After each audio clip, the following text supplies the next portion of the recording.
Hey folks, my name is Darby Sherman. I am one of the facilitators with the Practice Center, and today I thought it would be really interesting to talk about our thoughts and the nature of our thoughts and why this is so important when we're talking about mindfulness and forgiveness and the practice of those two together.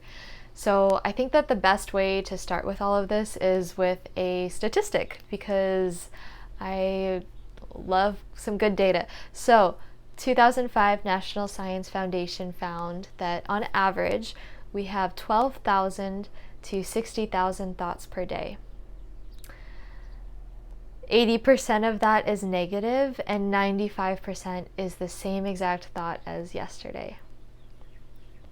So sit with that for a moment. I'm going to repeat it one more time. We have 12,000 to 60,000 thoughts per day. 80% is negative and 95% is the same thought as yesterday.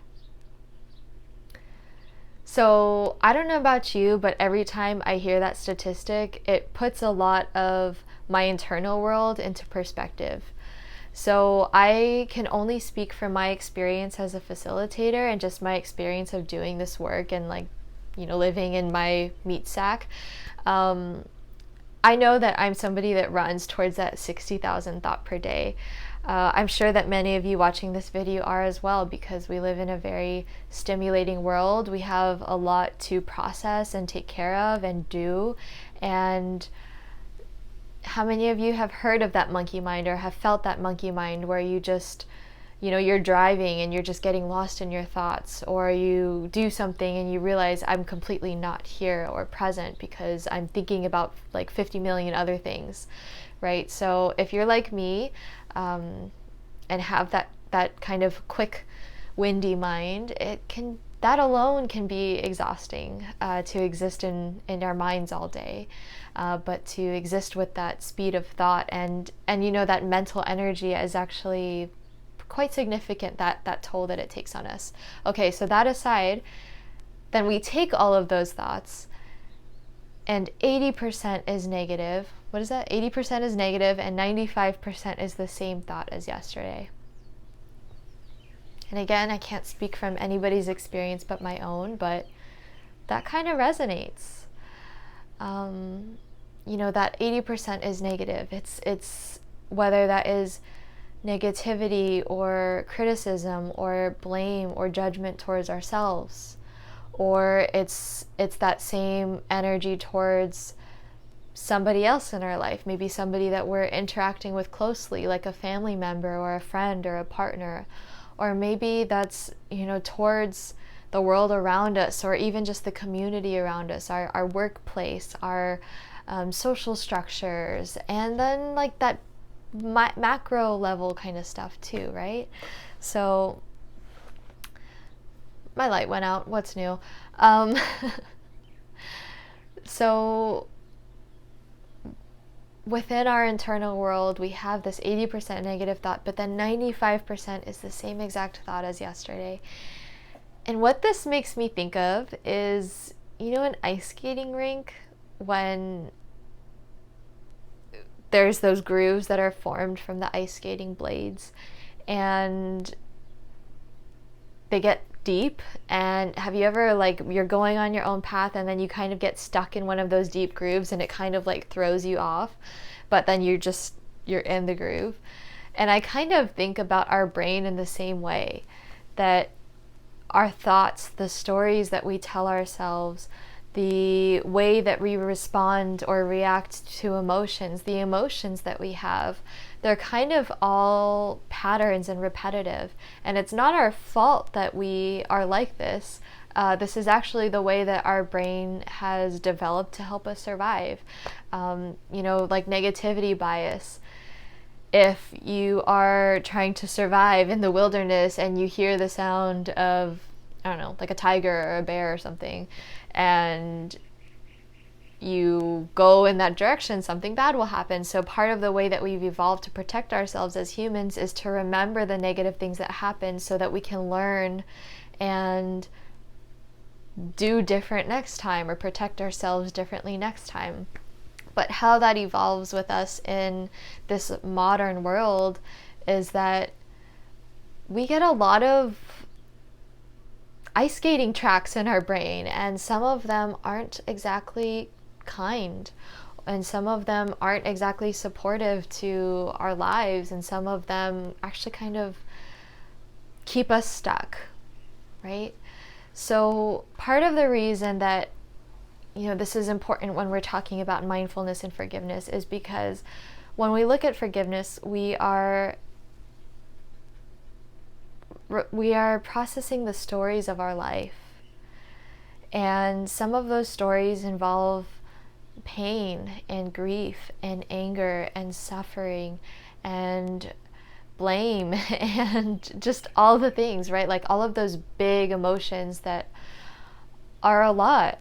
And so if 80% of the 12 to 60,000 thoughts we think per day are negative and 95% is the same thought as yesterday, sometimes we might not even recognize that pattern of thought, or sometimes we might not even recognize that that story that we keep replaying over and over again has been with us for so long, right? So I always tell folks, it's like that thought that you think of when you put your head on the pillow at night, like the one that shows up and you're like, oh, not that one again. Or it's the one that you kind of, you know, when you're doing dishes or you're doing mundane tasks or you're taking a shower, it's like that thought that just kind of like permeates you and just expands, and you kind of have a hard time getting out of it. And maybe you already off the bat know what some of those thoughts are. Can you name a couple? I know I still can, right? It's these patterns that we have, and the way that we, in our internal world, things just get sticky. So part of the reason why we practice mindfulness when we are working with forgiveness stories or stories of unforgiveness is because it gives us a practice to separate from these thoughts and observe them as thoughts. They aren't us. They are just part of our mental landscape. The common visualization with mindful practice is that we are the sky, and the thoughts are kind of like the clouds that come and go. And sometimes when there's a lot of clouds, we feel like, this is like such a shit day, I can't see the sun. But in reality, when you go above the cloud layer and when you can kind of see the cloud layer from the top, like when you're in a plane, the sky is completely clear above. So mindfulness practice gives us a toolkit, a safe space, a way for us to disconnect from those thoughts and just look at them compassionately, with curiosity, like, hey, where did that cloud or thought come from? And non-judgment, because clouds happen, shit happens, negative repetitive thoughts happen. And the mindfulness, with continuous practice of that, the more that we practice, the more that we can see those thoughts for what they are. Yeah, so I just want to share that with you folks.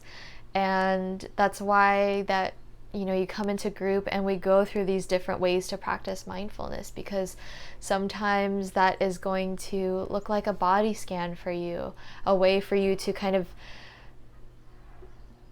get away from the wind and into this physical being.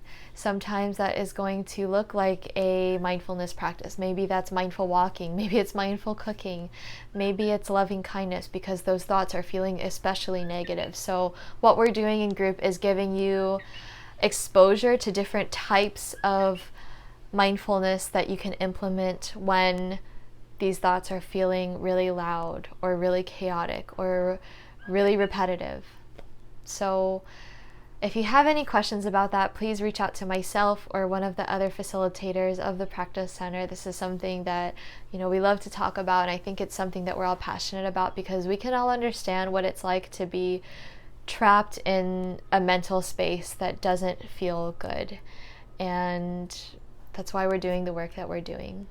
So I do hope, if you have made it to the end of this video, that this video has offered you some support or at least some answers. or just some interesting information. And also that if you haven't participated in a group, or if you have participated already, that you consider, joining a mindful forgiveness group and really kind of having the space to look at these stories, these repetitive stories, these negative stories. There are many wonderful facilitators right now that are doing summer workshops, and I will be starting one coming up in the next couple weeks or so. It starts August 14th on Wednesdays, and we will be doing all of the things related to mindfulness and forgiveness. So it's a 6-week group, and yeah, I do hope that you would consider joining and gifting yourself this space. So until next time, I will see you all then. Take care.